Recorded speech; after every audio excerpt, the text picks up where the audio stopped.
Hi there, I'm Devlin Miles of Sweet Little Bloodhound, and we're here at Putnam's Unplugged tonight. On Sunday, we have Full of Soul. This is our first Full of Soul, and we're really excited about the artists that we have with us tonight. We have a returning member of our songwriter night that we had here a few weeks ago. We have Kehoe on board, and we'll be talking to him in a minute. We also have Pete Armour of Tattoo Money, whose influences of rock and soul are inclusive of Incubus and Pharrell and the Cold War Kids, Arctic Monkeys, as well as Rules, Bones, Hearts, and Promises was his first EP. He has a new EP out that he's going to tell us about with the title and all. And I would like to introduce Pete Armour. Hey, what up, y'all? Hey. We are excited to have him at the podcast and that it worked out because I know we were having some schedule issues, so we're happy to have you here. Yeah. So I just to clarify to the audience how I get people for Putnam's Unplugged, sometimes I have submissions through Sonic Bids as well as direct contact. Someone might come to a show and say, hey, I want to play, and they'll reach out to me that way, or they'll see a poster here. So I've gotten a lot of different ways. And Tattoo Money, or Pete, came to me through Sonic Bids. And I love what he was doing, and you had a really great video on there, so I want to talk about that too, which is telling the viewer about your journey, because you kind of left something bigger to come and have a more of a self-identity. Is that correct? So tell us a little bit about that process for you. Well, I started out in a bigger band. Initially, when I was doing Tattoo Money, it's kind of also where the Tattoo Money name came from. When I was in another band, and we were doing pretty good. We had won MTV Online Music Award. We were signed to the booking agency, the agency groups. We were touring internationally. Like, my first tour as Tattoo Money was my first tour in America. Wow. And I'm from America. You know? Yeah, right. So I was doing that, and then while we were in between our first and second album, I decided to do a solo project, which was Tattoo Money. And it's kind of where the name came from, because I always said that, like, I was making, I guess, my living off of the other band. And so any money I made from this project was Tattoo Money. Wow, I love that. But that's cool. Yeah, it's a little bit of the story behind it. And also, I mean, the name also just broader sense means that, like, as long as I have money for food, clothes, shelter, and tattoos. That's really cool. But yeah, so I was in that band, and I put out the first Tattoo Money album in between, and then we were gearing up to work on the second album, and I just didn't feel the magic that there was when we were working on the first album, and I decided. This was with the same band. You didn't feel the magic. Okay, that's interesting. Mm-hmm. I decided to just give it all up and start over. Mm-hmm. And like I said, I mean, it was scary to go from getting emails saying, hey, your plane ticket is here, you're going to get off here, and the show is going to be here, to sitting down on, Indie on the Move and booking a tour and doing a rental car, you know what I'm saying? But it's what I wanted. And I knew that's what it was going to be, so, yeah, that's where the story came from.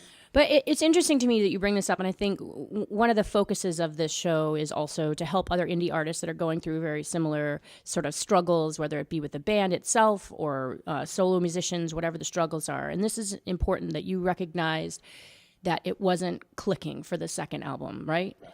And so what was it that was indicating to you that wasn't clicking? Well, I think, unfortunately, doing the Tattoo Money album in between showed me the other side of it. And I was more happy doing Tattoo Money than it was with the other project. And at the end of the day, no matter how much success, if you're not happy, it doesn't matter. Okay. I mean, I do music to be happy at the end of the day, Mm-hmm. And so, no matter what the success was with the other group, I just wasn't as happy as I was doing Tattoo Money. And when I realized that, for me, that's when the choice became clear. Okay. Because, you have to be happy when you're doing it, or if not, it becomes a job. Absolutely. I totally agree. And I mean, I also think that there's a concept of like your job makes you unhappy, and that's not true because people work in different fields. You can be happy at whatever you do, not just music. And I'm not speaking directly to you, but as the audience is listening, it's really important that you should be happy in your job and no matter what you do. You have a passion and a calling to music, and that makes you happy. But the minute it feels like work is the minute that it's not really making you happy anymore because it's too much labor. And that's not to say that you can't labor a lot at your love, Yeah, and we're going to cover that today. Yeah. Show business, I mean, but yeah, I'm not. I mean, work, I'm not mad at. It's just that, like I said, you can do work, and as long as you're happy doing it, you know, Right. it's a thing. And I just feel like I was more happy doing this than I was doing that. I just felt like it was time to, take what I learned from there and apply it and start over new. That was another thing with it. It was like, okay, we got this far. Now, how would I take that and apply it to this and not make the mistakes that we made with the other project, even though it was super successful, you know what I mean? It was like, all right, now I can minus out the mistakes and start it over brand new. How would it work? And that was another, How's that going? It's going good so far. I mean, I'm excited about the way things are going with the album, with the new album. Yeah, tell us about the new album. Yeah, I just put out an album in December. It's called The Brain, the Mind, and the Heart. I produced the whole thing myself, and one of the things that I was actually telling somebody last night, ever since I put the album out, I don't think there's been one show where I haven't sold CDs. And I do a lot of shows in New York, and if you play in New York, you know New York is stingy. It's a hard market. This unaffected market, you know what I'm saying? Like when I go on tour, we sell, music and merch, but New York is not really one of those places, and I would say 50% of the shows I do are in New York, and I shouldn't be shocked that I'm selling music in New York and t-shirts and stuff in New York, but I am. Right. And there'll be nights where like the show is I'm done with my set and I'm packing up, and since I've become aware of this streak now, it's like a thing.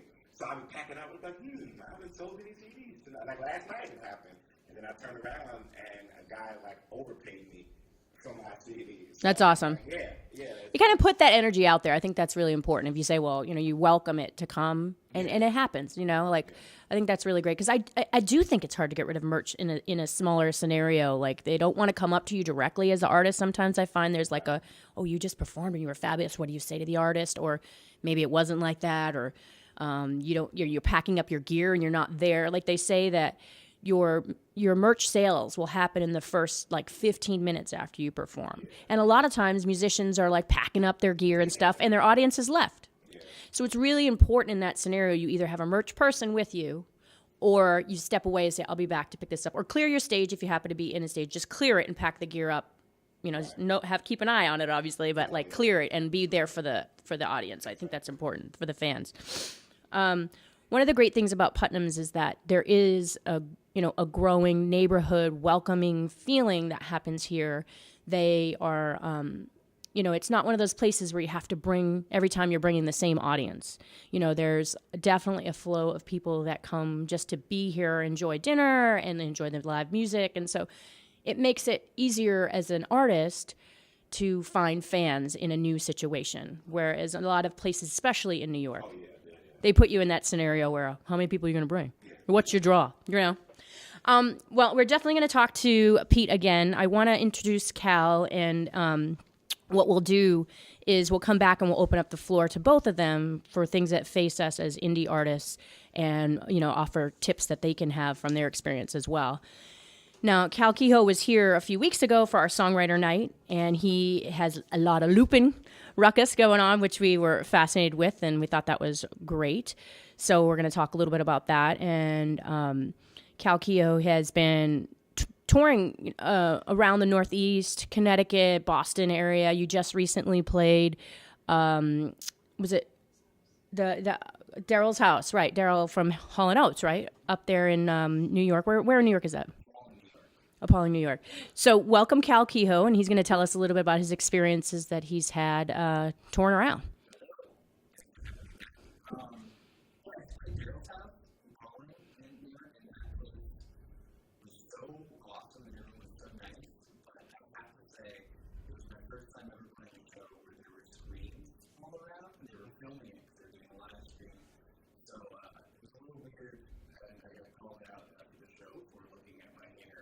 What? Really? It's funny. So the TVs are there for you to see, not like behind you for the audience to see. No, they're all for the audience, but I can see them because they're on the sides of the wall. It's about the same time as one of the here, so I've never had that experience. I'm used to having a basketball game on the Right. And you were streamed. Did you notice whether were you involved with the people that were watching or no? Did they tell you like what was happening? Actually, I had a couple people watching. Okay. I don't have a lot of experience with stages. Mm-hmm. I know concept and know and stream pretty well. Mm-hmm. So that's my first experience with that. It was all through Daryl's house. So I don't know. I'm gonna try it again. My band's playing. We're singing in the church of Boston, Massachusetts, and we're actually looking at that show. Great. We might use stages when we go out the window. What's your dynamic when you play with the band? Like, what's the other instrumentation? With the band, it's a drummer, percussionist, keyboard player, and bassist. Okay. And do you still loop? We haven't tried that yet, but when I actually do duo shows with my percussionist that I'm really building in, he can follow my looping pretty well. Sounds pretty cool, actually. So, How long? we don't really loop with the band yet. And how long have you been looping? I want to say, I started playing guitar at 10 years old. I was 2 years after I picked up the guitar, so 12 years old. However many years, I think that was. I've been doing it for a long time. Have you ever contacted anybody about endorsements as an artist? You know what? I have not in terms of looping. That's actually, I brought up like endorsements for like microphones and stuff like that. Mm-hmm. And last time you were here was about a pen. So I'm just kind of trying to lead you as an artist to where your next sponsorship might be. But I know that TC Helicon definitely uses artists, and this is helpful for any artist out there that is interested in touring for those conferences, that you might get connections and business connections. If you approach them or a company that wants to be at that conference, or you need to go to that conference, it's a good tool to use that as you're in. Look, I'll be there, and maybe there'll be 2 artists that can man the booth, and then you maybe get your entrance paid to that conference itself, ASCAP, NAMM, maybe South by Southwest.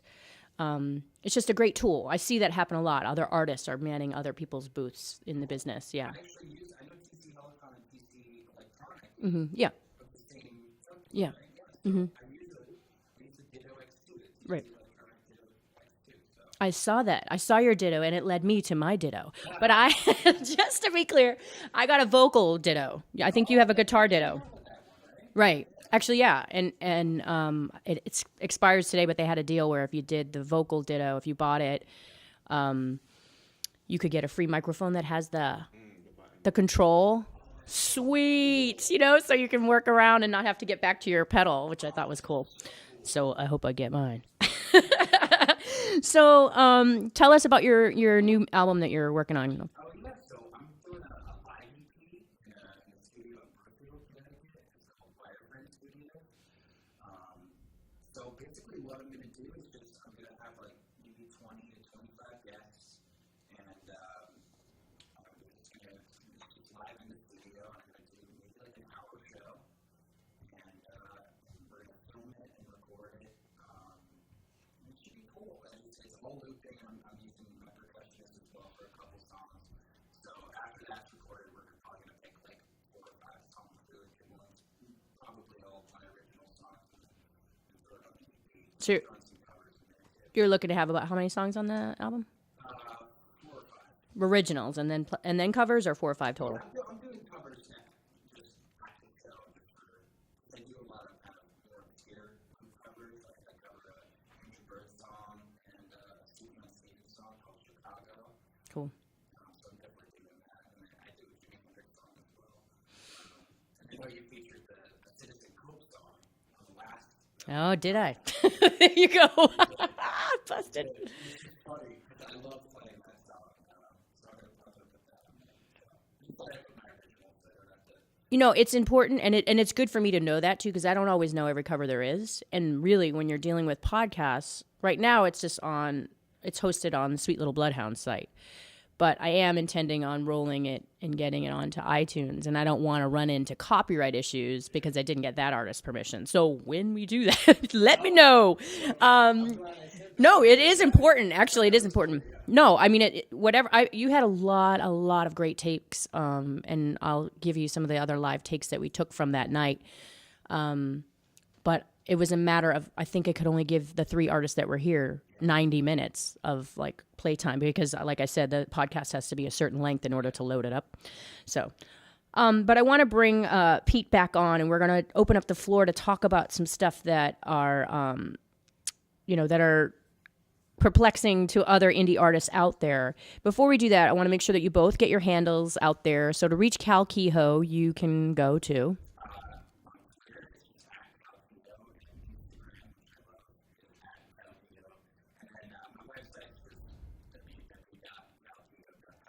And that's CalKehoe. Okay, cool. And Tattoo Money is going to give us his handle as well. Yeah, my website, tattoomoney.com. Twitter, I pick one of Peter in Paris, and my Instagram is Peter in Paris, and Facebook is facebook.com/tattoomoneymusic. So one of the things that you brought up, Pete, is, and I always ask the question before they come, like, is there anything that you've been struggling with as an indie artist, and things that you're trying to work through? And it's you mentioned a really great point. It's identifying your audience, and I don't think that's easy. And there's not a lot out there because it's different for every person. Right. So what are you finding changing from your project that you were in to this project? Because I'm sure your sound has changed. Right. For me, I feel like the fact that my music is a mix of so many genres makes it a little more harder to figure out who I guess to target. I hate to use the word target, but that's where I find the difficulty. Like I say, my quote is that my music isn't for everybody, but it's for anybody. Okay. You know what I mean? And like an example of that, when I did my last tour, I was like, all right, we're going to go out and do these shows, and I'm going to find out who my core audience is. And I remember we did a show in Chicago in a tattoo shop, which I was super excited about. And then when I saw the kids getting ready to come and lining up outside, it was all, like pop punk looking Warped Tour kids. And I'm like, oh man, this might not work out. And then that ended up being one of the best shows of the tour, like top 2. And then we did a show in Louisville, Kentucky, and this was in a club, and this was like a straight up hip hop hood club. And I literally was like, they're gonna hate me. I almost didn't perform. And then that ended up being the second best show of the tour. So you got 2 total separate audiences, and those were both the best shows of the tour. And, like I said, as awesome as it was still no help in clarifying, who my audience is. But I think that's the cool thing. I always say that, the majority of people that listen to music, the majority of concert goers aren't hardcore to one genre. Like, right. The majority of people that go to a Jay-Z concert probably went to the Lana Del Rey concert too. You know what I mean? It's not like this hardcore, I only listen to hip hop or I only listen to rock. I think that's what my music is. It speaks for everybody out there. And I think there's a lot of artists like that. And that's why they're becoming prominent, like Pharrell. And they speak for the fact that kids now are into a lot of different things. Right. And my music is a lot of different things. So I think that's important. Cal, can you tell us about identifying your audience? What you've been doing? It's really interesting. For a while, it was like kids my age, and then like the 45 to 60-year-old range. Because I cover a lot of songs from the 60s and 70s as well, and I think some of my style kind of caters towards that. I wouldn't call it like classic rock, but like just like the whole like Grateful Dead and like the band and stuff like that, kind of Americana stuff. So it's kind of tough too, because just like you were saying, it's just like sometimes it could be one night you had no idea that this was going to be the crowd that really dug you, or that other crowd was going to be the crowd that dug you. You brought up a great point, Pete, which is that you didn't think these 2 audiences that were very diverse would be, your best audiences at that point. And I think a lot of that is, who are you? Who's Pete? Or who's Cal? And do you identify with those audiences? And can you relate, no matter what the scenario is? I think that's really important. You put yourself in a scenario where you can identify, and that brings people in more than sometimes even your music. The in-betweens and like kind of in relating a story to that crowd specifically that night will really help bridge that gap between your music. You know what I mean? Yeah. So when you put up that question, because I knew we all struggle with identifying your audience, I pulled some things off the internet. And the first one is, how do I describe my music, which we just talked about. I'm a culmination of all of my inspirations. But to be honest with you, sometimes I just read whatever press is about me and see who they compare me to. I always find that super interesting. I'm like, sure. Like I've discovered bands like that. Like with the new album, I get a lot of TV on the radio comparisons, and I don't even listen to TV on the radio. But it made me go back and listen to them, Right. you know, Yeah. to see like, do I sound like them? Maybe, you know. So it's a mixture of all that. Because what my influences are, a lot of times people won't see clearly. But then again, there's sometimes when I'm super shocked. Like there was I remember I found a radio station, a college radio station that posted my music up. And Cold War Kids is like a big influence in my music. But nobody ever really picks up on it. And then this radio station was like, this music has like a little bit of Cold War Kids. And I was like, what? That guy knows. That guy knows. That's awesome. So it's just like random, you know, Yeah. random people pick up on it. I had a friend, he sent my music to one of his friends. And his friend, he sent me like a screenshot of the text, and the dude was like, I like this stuff. It's like hood-ass lyrics with rock and roll beats. And I'm like, he gets it. That's exactly what it is. That's exactly my formula. So it's like, you know, you see who picks up on it. And how do you describe it? Well, see, going back to what you just said, I think because I do so much looping, it's really, and I'm just sometimes just a guitar, but it's really all about the beat. I just think it's all about just like a very, very catchy bass line and the beat. And if people can bob their heads to anything, that's the kind of music I want to play. You know, and I'm all for just, you know, one or two just acoustic songs a night, but I try to make sure that every song I do there's looping included. And now more recently, I'm doing it tonight actually. I loop on the acoustic guitar, I do the beat, and I do a bass line, and now I'm actually soloing and doing other guitar on an electric guitar. So that's kind of cool. I get to do my Jimi Hendrix impression every once in a while. Do you also loop? I don't loop, but I use a crap load of toys that's involved. Yeah, I noticed that. I noticed that in your video. Tell us what are your toys? My thing is that, like for me, I feel like there's recording artists and then there's performing artists. Like I record music strictly to perform. I want to be on the road forever and the rest of my life. I want to have an apartment with boxes that would never unpack forever. That's my goal.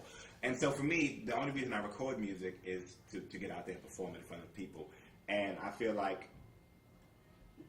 I'm going to do whatever it takes to get people to want to continue to come out and see me. That's awesome. And so with my live show, when I first started doing Tattoo Money, I had a backing band behind me.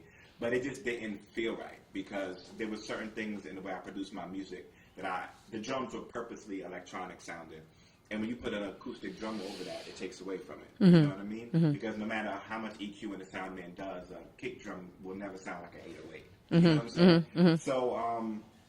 So then I just started doing the show with just me by myself, but I would have people coming up and saying, that show was awesome, man, but if you had a bass player or if you had a drummer, and I'm like, nope. Yeah. But instead I decided, I've always been into adding visuals to it. So instead I decided to I have a pre-designed light show and video show that usually goes with my performance.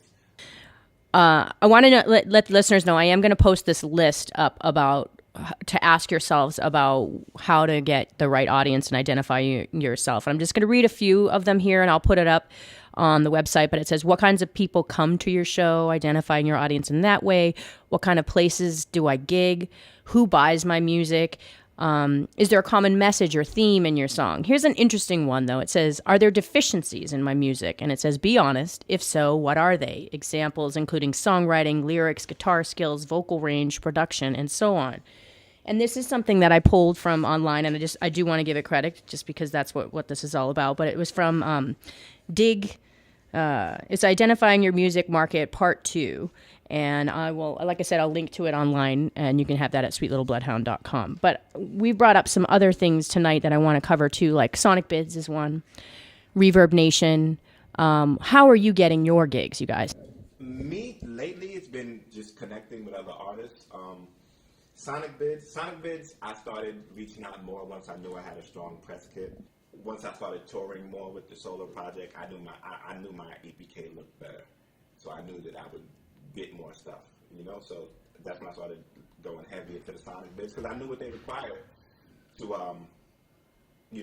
to get the gigs. Other than that, it's just networking and word of mouth. People hear about the show, other people that go to the show see it and tell other people about it, and they know somebody who knows somebody, or doing a gig with other musicians, and just being cool with other people, and people just reach out. Okay. Yeah, I actually just recently joined Sonic Bids, and you know, I think that's how I found you. yeah, that's how I got in touch with you guys. So that was the first gig I got off of Sonic Bids.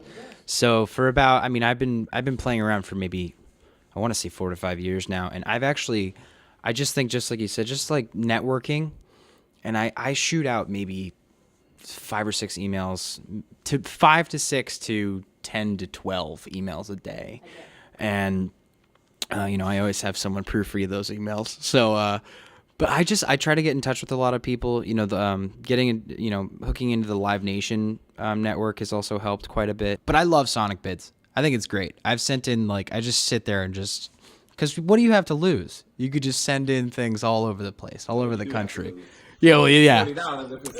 Oh, that's very true. There is an application. I forget that sometimes you have to pay for the applications. Forgive me on that. The application fee deters me a lot of times because there's a lot of sites that really gear towards making their money off of artists, and that is very frustrating as an artist. I mean, you're just trying to get your foot in the door, you're trying to submit a song that's perfect for this movie or with whatever the listing says, and you have to pay $5-10 to get it past the gatekeeper, and they never get back to you whether it was appropriate or not, right? So, you know, we covered Sonic Bids, but do you guys use any of those submission things for your songs specifically? I'm actually gonna submit for the John Lennon songwriter contest. I don't know if there's a fee for that. Is there? Yeah, it's like 25, 30. 25? All right, man, I'll think about it. But I Per song, baby. haven't done that a lot. I know that I just got in touch with a website called Score A Score, so I'm sending them some of my music. So I don't know. I haven't really sent in a lot of songs to many places. I'm still working on. When I go through Sonic Bids, I don't just look for shows. So if something I feel like works out, like I submitted to a college radio distribution company through Sonic Bids, and they ended up choosing me, and we ended up working together last year, and got a lot of college spins out of the last album from that. So I go through the opportunities, and it depends on what looks good what looks good versus the price for it. Right. It's kind of like that's exactly how I shop. No, it's true. It's totally true. Versus the price. It's totally true. Like we are not sponsored by Sonic Bids, by the way. I just want to put that out there, but we're using them. It is a tool that's out there for artists. I think Reverb Nation would be in their competition because they have a electronic press kit as well that they call RPK. And they do have submissions as well. Both of them have free submissions. Both of them have submissions that you pay for. Along those lines of submission fees, submitting your song for licensing opportunities, there's Music X-Ray, there's Music Clout, there's Go DIY. I don't know that one. I just found another one called musicpage.com. That one seems to have a little bit more legitimate listings from the music industry. I'm not really sure, but everything is, I have a hard time with certain interfaces, like Music X-Ray's interface is not very, easy to navigate, I find. And then each thing that you have as an artist, you have to set up a profile. You have to load your songs, you have to load your press pictures, or you look incomplete. Rather than just directly linking to your website that has all that information, you do have to go through the time, which is usually a 2-hour time window or an hour time window of finding all that stuff, updating your bio, and putting it on. So that's a little bit aggravating as an indie artist. YouTube, talk about YouTube. Are you guys seeing any play on YouTube, and how are you networking on YouTube at all, if anything? YouTube's kind of an interesting beast. I really like Vimeo a lot. That's another service you have to pay for. It looks beautiful, and the quality is great, and Vimeo is really great. I don't even have a Vimeo account. I know I have a lot of friends that do. I have a lot of filmmaker friends that do. Actually, in the month of April, I'm going to do a cover a week. And upload it to YouTube. That's also, I'm using that in promotion for my album as well. Part of me just really wants to go anti-system and just totally say screw YouTube and go straight to Vimeo. I think it's a cleaner interface. It looks better.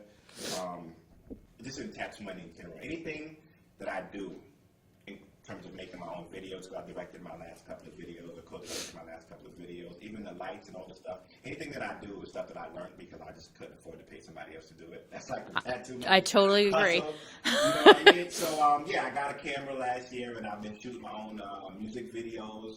On my last tour, we did a documentary where we, the theme of the last tour was the 8th in America tour with me and my partner, Karina. She's a singer. We're both pretty heavily tattooed. And so during the tour, on every stop in every city, we visited a tattoo shop. Great. And did documentary interviews. So we're going to be releasing that coming up soon. YouTube is a good way to get that stuff out. I've gotten a lot of fans from YouTube, from other stuff I've done. When I was on tour, I did Audio Tree live stream concert in Chicago. And I think that was the best thing I've ever did. I've had people reach out to me from all over the world that saw that and just stumbled upon it. And I've gotten new fans from that. And that's on YouTube. So, I mean, I keep my video content on there, but I also upload it directly to Facebook, too. Because if you upload directly to Facebook as opposed to YouTube link, Facebook shares it more. Did they change their interface? Because there was only you could only do like a shortened time frame for a while for Facebook videos. Whole music videos. So interesting. I think a lot of artists are catching on to that now. Like I noticed, like Twin Shadow with his new music video, it's uploaded directly to Facebook, which I haven't seen before yet. So I know people are getting wise to Facebook's tricky tactics. Yeah. Well, no, that's really interesting because I find myself, I'm constantly struggling against technology. Like, you go through CDs, now you needed streaming, then you needed MP3s, then you needed streaming, and everything's constantly changing underneath you so fast. You need your EPK, you need everything digitally. You don't send anything physically anymore. Like, there's this whole, like, momentum that's happening, a current that's happening underneath as you're trying to work as fast as you can as an artist to get ahead. So you have to constantly go with that flow. As you're saying, you have to recognize that, hey, you got to read. You got to know that Facebook shares the videos more when it's a Facebook video. And that's something I just learned tonight. And I think that's really important that as an artist, you constantly stay aware of how things are changing around you. Because otherwise, before you know it, you're out of date. You're not. So we do have to close. These guys have been really fascinating to talk to. I really thank you for coming, Pete of Tattoo Money, as well as Cal Kehoe, and we will be heading upstairs at Putnam's Unplugged. We're at 419 Myrtle Avenue in Brooklyn, New York. And I do want to indicate that Kim Nicolais is always helping us, technically speaking, on the podcast, as well as Didger. Yeah, shout out to Kim. And she was nodding her head when the Vimeo conversation came up, because as a photographer and she does video documentary, she does use Vimeo a lot for that stuff. So I think that's really important to indicate as a visual artist that she uses Vimeo as well. Thank you for having me. If you're in the New York area, I'll be back in New York on March 26th, playing at Arlene's Grocery. I'm going to be doing a knockoff of VH1 Storytellers with Kirsten Maryland, and I'm going to break down the stories behind a couple of songs off our album. Yo, busy. Pete's busy up in the ruckus. And Cal's got lots of shows too, so Cal, give us a couple. Yeah, okay, so March 19th, actually, I'm doing a live stream of my band show in Boston at the Church of Boston. And if you're in Boston there too, feel free to stop by. And again, all that stuff is on their websites, right? So you guys are keeping that stuff up to date. As an artist, that is key. You got to keep your stuff in line. And we're at Putnam's Unplugged, and this is an SLB in the Trailer podcast. And this is a copyright production. We will be back in a few. Don't take this personal, but you gotta go. You're messing with my cash flow, screwing up my mojo. You seem nice enough, but God